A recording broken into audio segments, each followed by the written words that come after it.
Iloilo City Engineers Office nagpasalig nga solusyonan ang nagapundo nga tubig sa Zone 4 barangay Balabago, Jaro. Pumuluyo ginkalipay ang pagsabat sang city government. Si John Sala nakatutok. Tinuig na nga nagaguntong mga pumuluyo sang Zone 4 Barangay Balabago, Jaro matapos naging daw subang ila lugar bangod sa tubig nga nagapundo. Nagpasalig ng Iloilo City Engineers Office nga solusyonan ng madugay na nga problema. Suno kay City Engineer Salvador Pedragos sa pagkakatuan sa mga katapos ang iya opisina ang nasambit nga area. Pagkatuan sa gitna siguro, yun naman paano resolve na mag-cross kila ang drainage system sa privately owned lot.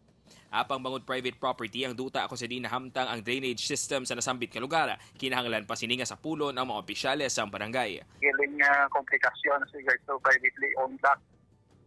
Para nagkaunta kung paano matagaan sa permanent solusyon ng problema nila para mabuligan na natin nga mga utopira sa barangay Balabago Zone 4.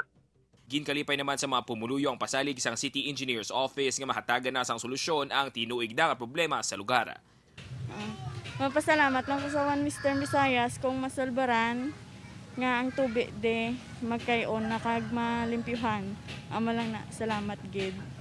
Upuod kay City Duque, John Sala, 1 Western Visayas.